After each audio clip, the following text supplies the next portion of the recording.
본문의 말씀을 통하여서 행복한 삶이라는 제목으로 하나님의 말씀을 함께 묵상을 하겠습니다. 다윗이 누린 부와 귀와 영화, 이 모든 것은 하나님께서 다윗에게 베풀어 주신 것입니다. 즉, 이 모든 것들은 그에게 주어진 은혜다라고 하는 거죠. 다윗은 이 하나님의 은혜를 분명하게 인정하고 감사하며 살았습니다. 그런데 삶의 정점에 이르게 된 다윗은 어느 날 갑자기는 아닌 것 같아요. 자기의 삶의 업적을 돌아보고 싶어졌습니다.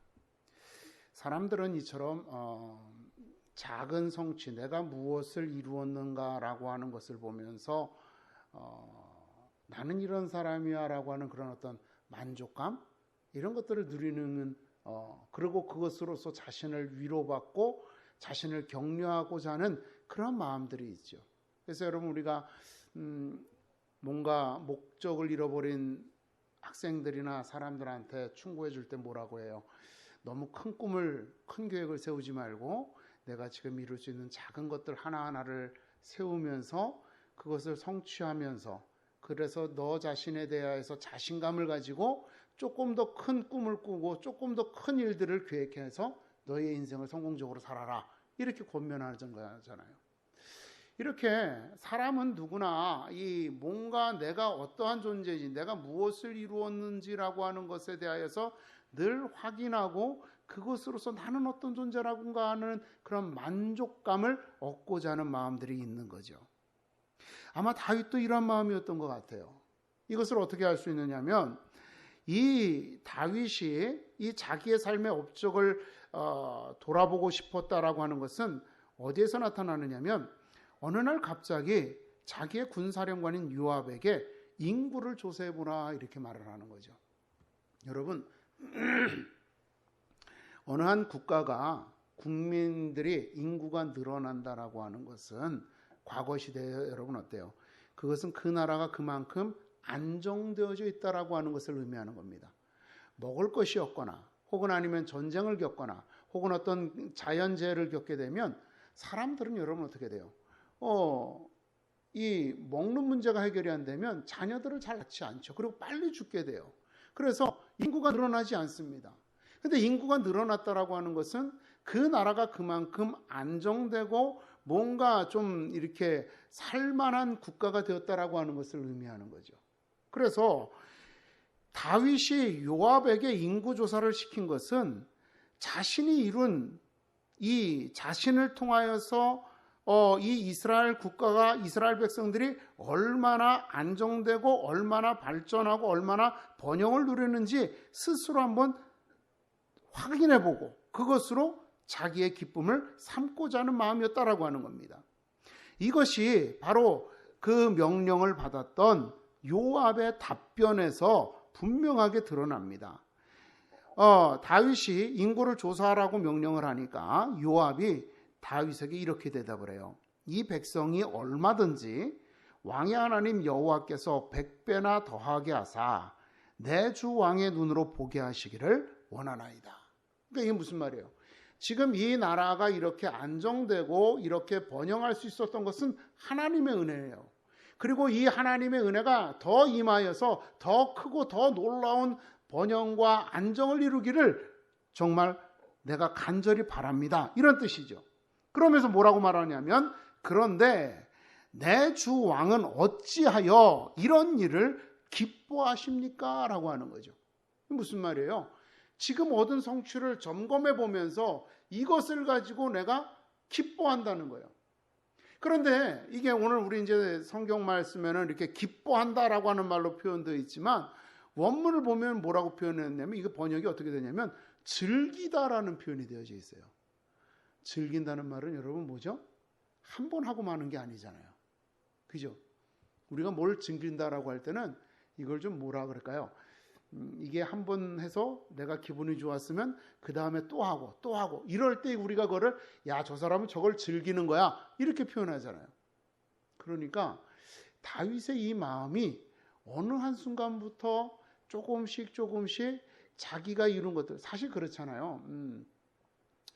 저희도 이제 제가 이렇게 설교를 마치고 나면 이제 몇몇 분들이나 어떤 분들이 와서 은혜 받았으면 그러면 저는 그런 말을 하면 좀 부담스러워요.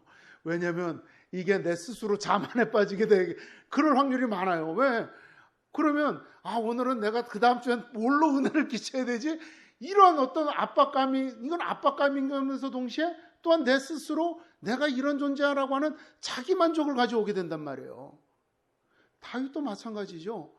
자그마한 전쟁의 승리를 반복하는 과정 속에서 모든 사람들이 다윗을 칭송하고 모든 사람들이 다윗을 높이려고 할 때 그럴 때마다 말로는 하나님의 영광 돌립니다라고 말을 하지만 그래도 마음속에는 그 나름대로 그들의 칭찬을 어떤 거예요? 즐기는 마음들이 있게 되는 거죠. 그러다가 이게 정점에 다다랐을 때 내가 그럼 얼마나 이뤘나 한번 살펴보자 이런 마음이 들었다라고 하는 겁니다. 다윗은 자신이 이룬 국가의 번영을 수치로 확인하고 그것으로 자신의 업적을 삼고 또 그것으로 만족하고자 하였다라고 하는 것입니다. 이러한 다윗의 마음, 이러한 다윗의 행위를 성경은 가리켜서 여호와께서 이스라엘을 향하여 진노하사 그들을 치시려고 다윗을 격동시켰다라고 말씀하십니다. 그러니까 우리 사람들이 가지고 있는 이 어떤 그 자기 만족하고자 하는 이 약점이죠. 이것을 하나님께서 사탄을 통하여서 충동을 해서 다윗이 이 충동에 스스로 무릎을 꿇고 범죄하게 한 거란 말입니다. 왜 하나님께서 이 마음을 이용하시고 이 마음을 통하여서 그들을 심판하려고 하셨는가? 다윗이 하나님을 기뻐하고 하나님께 감사하기보다는 하나님께서 자기를 통하여 이룬 것을 더 기뻐하고 더 즐거워했기 때문이다라고 하는 것입니다. 이번 사건을 통하여서 다윗의 이 자기가 스스로 무언가를 이루었다라고 하는 성취욕을 느끼려고 하는 이 교만한 마음을 꺾으시고 또 이스라엘 백성들이 가지고 있던 그 죄악들을 꺾으시기 위하여서 하나님께서는 이 사단을 통하여서 다윗의 이 약점을 충동하여 결국 그의 본능이 드러나게 하고 그것이 드러나는 순간 여러분 어떻게 돼요? 다윗은 더 이상 양심의 찔림을 받아서 하나님 앞에 자복하게 되는 거죠. 여러분 우리가 그렇잖아요. 우리가 마음속에 여러 가지 악한 생각을 할 수는 있어요. 그런데 이 악한 생각 때문에 우리가 하나님 앞에 회개하는 경우는 별로 드물어요. 그죠? 그러다 어느 순간 내가 생각했던 것들이 나의 입술을 통해서 나오거나 혹은 나의 손으로 딱 이루어졌을 때 그때 이제 사람들은 아차 싶어서 야 내가 이렇게 유혹에 못 넘어갔구나 하고 회개하는 거죠. 이렇게 하나님께서는 다윗의 이 마음, 자기 스스로 만족하려고 했던 이 마음을 깨닫게 하시고 회개하게 하시고 낮추시게 하시기 위하여서 그가 이 스스로 이 기뻐하는 마음을 갖게 아주 극대화시켜서 그가 인구조사를 명령하도록 했고 결국 그 명령을 통하여서 자신이 죄를 깨닫고 하나님 앞에 회개하도록 주님께서 인도하셨던 것입니다. 자, 이처럼 하나님께서는요, 우리가 스스로 만족하는 것에 대하여서 심판하시기를 원하시죠. 그런데 세상 사람들은 여러분 어때요? 이 행복의 기준을 자기 만족에서 찾는 거예요. 그죠? 여러분들이 생각해 보세요. 여러분들이 가장 행복했다라고 생각되는 순간들이 언제입니까? 여러분들이 원하는 걸 얻었을 때. 그죠? 여러분들이 먹고 싶은 걸 먹었을 때, 행복해. 여러분들이 입고 싶은 옷을 입었을 때, 행복해. 라고 생각을 해요. 이건 뭐예요?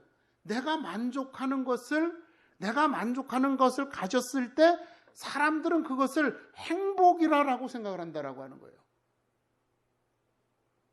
그런데 세상에서 우리가 이렇게 우리가 원하는 것들을 갖는 이 행복감은요, 오래가지 못해요. 그 순간의 찰나일 뿐이죠. 내가 좋은 집을 샀을 때 한 1년 정도는 기쁘죠. 그 다음부터는 이제 이자 내는 게 부담스러워져서 금리가 올라가니 집값이 떨어지니 이러면 이게 짐이 되기 시작해요. 내가 좋은 차를 사는 것도 한두 달이에요, 여러분. 그죠? 얼마 못 가요. 그런데 사람들은 이 자기 만족하는 것을 행복이라고 여기면서 자꾸만 이 자기 만족을 이루려고 노력을 하면서 살아간다라고 하는 겁니다.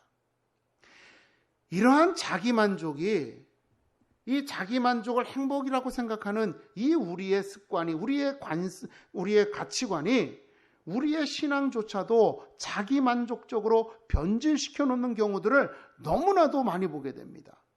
하나님을 믿는 이유, 하나님을 섬기는 이유는 하나님께서 나를 만족시키실 것이다라고 믿고 확신하기 때문인 경우들이 종종 있는 거예요. 여러분, 우리가 전도할 때 그러잖아요. 아픈 사람을 만나면 예수 믿으면 병 고침 받습니다. 그죠? 자녀 때문에 고민하는 사람을 보면 예수 믿고 기도하면 하나님이 자녀를 잘 되게 해줄 겁니다.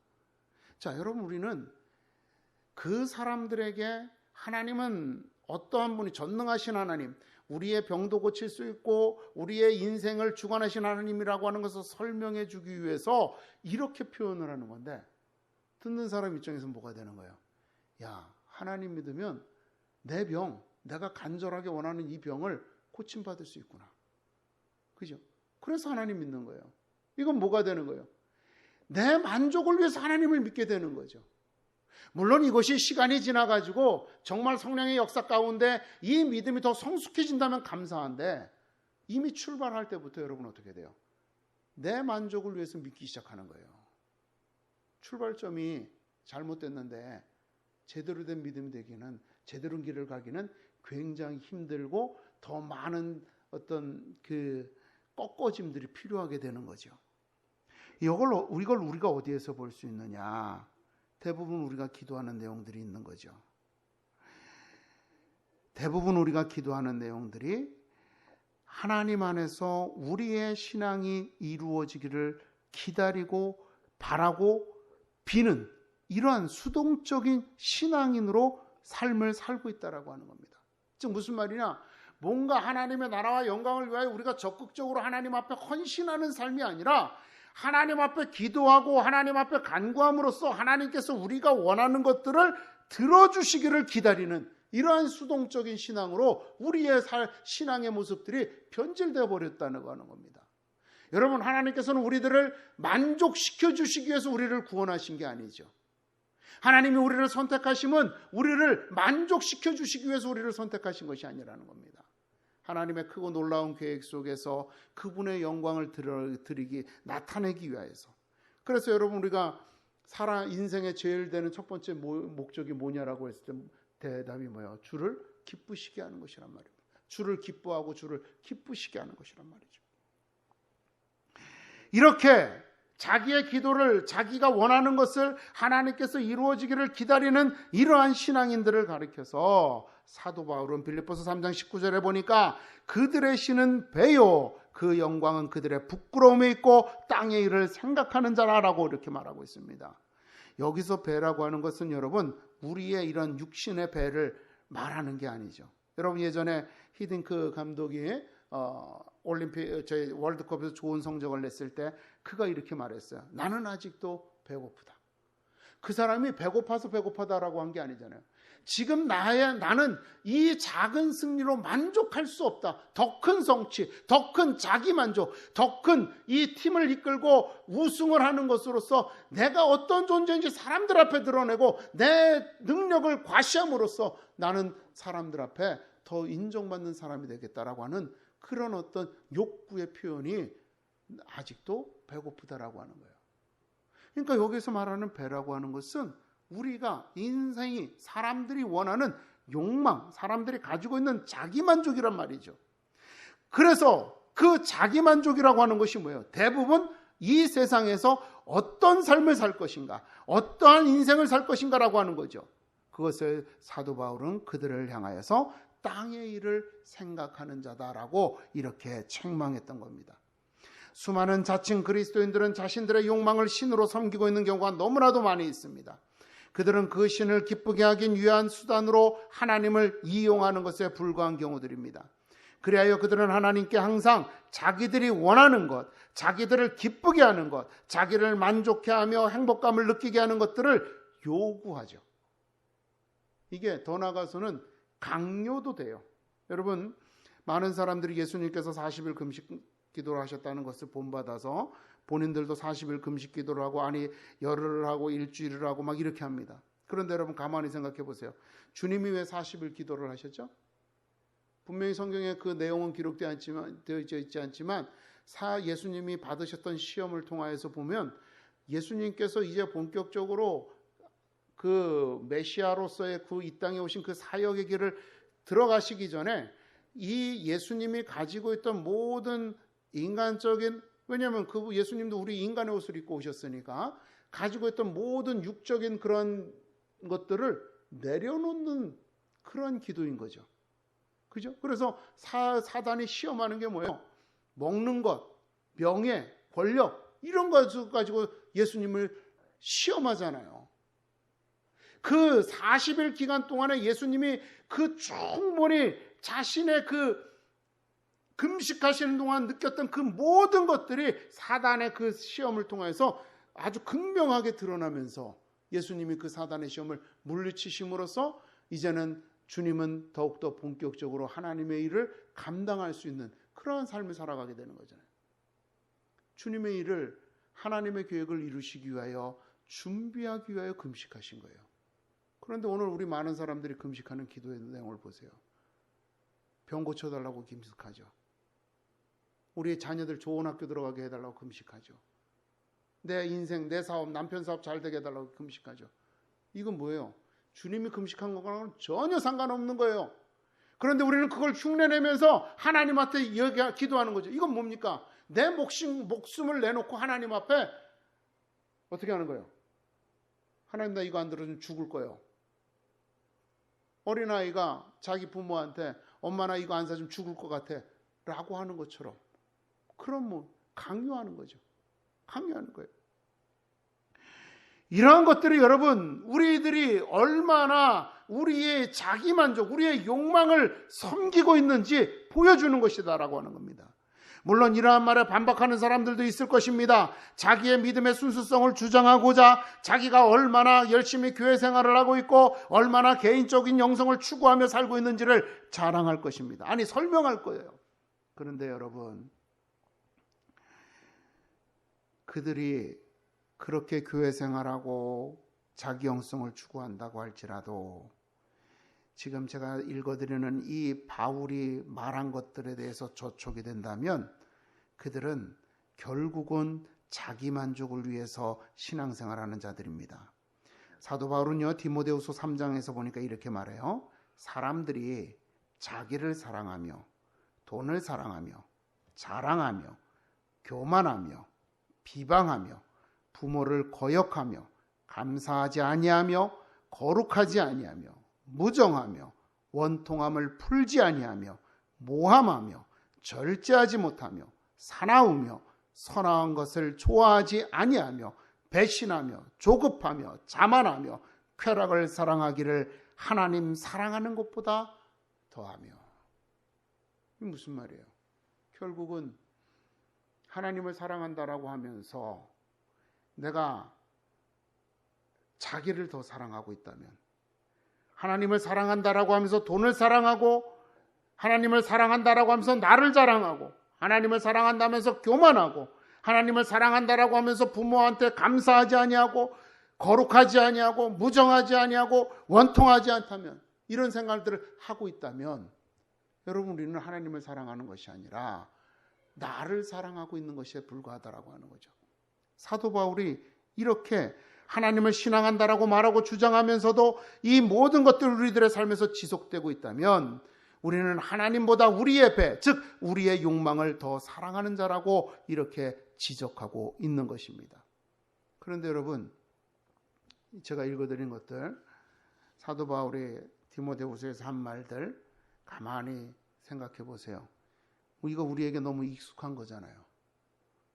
그죠? 우리는 내 자신을 사랑하는 것이 나의 자존감을 높이는 거라고 충고 듣고 충고하고 그러고 살아요. 그죠? 막 힘들어하는 사람한테, 시리에 빠진 사람한테 괜찮아, 너 네 자신을 사랑해야 돼, 이렇게 권면해요. 여러분, 돈이라면 무엇이든지 할 수 있는 준비가 되어 있는 사람들이 얼마나 많은지 몰라요. 또 요즘 세상은 어때요? 우리 막말로 자기 PR 시대라고 하잖아요. 어떻게든지 자기를 자랑해야지만 사람들에게 존경을 받고 사람들에게 인정을 받고 또 그것으로 인하여서 자신이 세상에서 더 높아질 수 있다라고 우리는 그렇게 교육받으면서 살아가고 있어요. 우리는 여러분 부모를 존경하지 않습니다. 오히려 부모를 원망하는 세대죠. 오늘 우리 부모 세대가 이루는 이 모든 것들에 대해서 감사하기는커녕 존경하기는커녕 이 사회는 점점 더 이 나라, 우리 부모들이 이루어놓은 이 대한민국이라고 하는 나라를 부정하고 부인하고 잘못 태어난 나라라고 그렇게 생각하고 있단 말입니다. 여러분, 우리가 얼마나 냉정한 사람들인지 몰라요. 우리는 우리한테 조금만 손해가 되는, 우리의 이해관계가 조금만 어긋나는 사람이라면 얼마나 우리가 매몰차게 그들과 인연을 끊어버리는지 몰라요. 여러분, 그리고 우리들 뭐라 그래요? 절제하라고 말합니까? 아니죠. 우리 어린아이들한테 네가 원하는 것을 하라고 하잖아요. 그죠? 우리 아이들이 요즘 청소년들이 왜 이렇게 버릇이 없어지고 왜 이렇게 아이들이 사나워졌어요? 아이들한테 우리는 계속해서 가르치는 게 절제를 가르치기보다는 그 아이가 하고 싶은 것을 하도록 가르치고 있는 거예요. 이게 어린아이들뿐만이 아니라 어른들도 그래요. 그죠? 요즘 여러분들이 보시면 알지만 예의가 없어진 사회잖아요. 예의라고 하는 것은 뭐죠? 내가 스스로 절제하고 내가 하고 싶은 것이지만 저 사람에게 해가 될까 봐 내가 절제하는 거예요. 근데 요새는요, 예의가 없어졌어요. 이건 무슨 말이에요? 절제하지 않는다는 거죠. 어린아이들이 하는 행동이나 어른들이 하는 행동이나 똑같아요. 제가 구체적인 얘기를 하면 좀 그럴 것 같아서 그런데 그런 일들이 많다는 거예요. 그런데 우리는 이런 것에 저촉되지 않느냐라고 하는 겁니다. 우리도 사실은 이 사도 바울이 나열했던, 이야기했던 이 모든 것들 중에 몇 가지씩은 우리는 다 걸려 있죠. 그러면서 어찌 우리가 스스로를 가리켜서 나보다 하나님을 더 사랑한다라고 말할 수 있느냐는 겁니다. 그죠? 그러니까 아직 우리는 온전한 믿음으로서 거듭나지 못하고 있다라고 하는 겁니다. 우리는 어쩌면 어린 양의 탈을 쓴 늑대와 같이 자신과 주님을 기만하는 자들일 것입니다. 이런 우리에게 사도 바울은 우리가 무엇으로 행복해야 될 것인지 우리들에게 분명하게 말해주고 있는데 그것이 빌립보서 3장 20절에서 하는 말씀입니다. 우리의 시민권은 하늘에 있는지라. 여러분, 시민권은 권리와 함께 의무를 요구하고 있습니다. 많은 분들이 우리가 하늘의 시민권을 가졌을 때 얻는 권리에 대해서는 잘 알아요. 그죠? 우리는 장차 하나님의 나라에 들어가서 하나님과 함께 거하면서 주를 기뻐하는 자, 영원토록 주를 찬양하는 자가 될 것입니다. 그런데 의무에 대해서는 잘 모릅니다. 그 의무가 뭐냐? 바로 오늘 본문에서 말씀하고 있는 고린도전서 10장 31절에서 말씀하고 있는 것, 무엇을 먹든지 마시든지 무엇을 하든지 다 하나님의 영광을 위하여 하라라고 하는 겁니다. 자, 이 말은 무슨 말이에요? 나를 위하여 살지 말라는 거예요. 자기 만족을 추구하지 말라는 거예요. 하나님을 만족하게 하고 하나님을 기쁘시게 하고 하나님께서 뜻하시는 대로 살아가라고 하는 거죠. 내 행복이 내가 원하는 것들을 이루는 삶이 아니라 하나님이 원하시는 것을 이루는 삶을 살아가라는 겁니다. 이게 우리가 시민권을 가진 자로서 우리가 마땅히 해야 될 의무라고 하는 것입니다. 우리의 기쁨이 아니라 하나님의 기쁨을 우선으로 해야 되는 겁니다. 내 자존감을 높이는 것이 아니라 하나님이 존귀 여김을 받도록 먼저 우리들 자신을 내려놓으라는 겁니다. 이를 위해서 우리는 하나님을 위하여 참아야 합니다. 하나님의 나라와 뜻을 위하여 우리는 싸워야지만 합니다. 하나님의 영광을 위하여 우리는 기꺼이 낮은 자리에 앉아야지만 하는 것입니다. 이것이 여러분 오늘 우리가 하늘의 시민권을 가진 자로서 지켜야 할 의무인 것입니다. 이것을 본문에서는 비유적으로 말하기를 상황에 따라서 먹을 수도 있고 먹지 않을 수도 있어야지만 한다는 겁니다. 모든 것이 가나 모든 것이 유익한 것이 아니요 모든 것이 가나 모든 것의 덕을 세우는 것이 아니니라라는 하나님의 말씀이에요. 내가 분명히 먹고 싶어요. 내가 먹을 수도 있고 먹기를 주장할 수 있는 권한도 있어요. 그렇지만 그게 하나님의 뜻이라면 먹지 않아야지만 한다는 겁니다. 아니 이것은 또 어떤 경우는 하기 싫어요. 정말 그것은 내가 도망치고 싶어요. 그러나 하나님의 영광을 위해서는 그 일을 해야지만 한다라고 하는 것입니다. 왜? 내 만족을 위해서라면 누가 뭐라고 하든 나는 먹어야 되고 누가 뭐라고 해도 나는 하지 말아야지만 하나님을 만족하게 하기 위해서 우리는 먹고 싶어도 참아야 되고 하고 싶지 않아도 해야지만 한다라고 하는 것입니다. 이럴 때 여러분 우리는 참으로 주님이 주시는 참된 기쁨을 누릴 수 있게 되어지는 것입니다. 사람들은 이렇게 한없이 자기의 욕심을 채우기 위해서 끊임없이 나아간단 말이에요. 그러니까 결국 내 만족하려고 하면 우리는 영원히 불행한 인생을 살 수밖에 없다는 겁니다. 그런데 하나님을 만족하게 하기 시작하는 삶을 살아가면 우리는 작은 것에도 행복할 수 있고 정말 우리가 이 세상에서 가난하고 굶주리고 병들고 나약하게 살아간다 할지라도 우리는 행복할 수 있는 것입니다. 왜? 주님이 우리와 함께 하시기 때문인 거죠. 우리를 통하여 주님의 나라가 이루어지기 때문에 우리의 작은 헌신이 하나님의 뜻을 이루는 것이기 때문에 우리는 그 작은 헌신 속에서 참된 행복을 누리게 되어지는 것입니다. 여러분, 이처럼 우리의 행복한 삶은 자기 만족이 아닌 하나님을 기쁘시게 하는 것에 있음을 기억하시면서 오늘도 주를 위하여 여러분들의 기쁨을 내려놓고 주님을 만족시키게 하는 주님을 따르는 자가 되기를 주님의 이름으로 축원을 드립니다. 기도하겠습니다.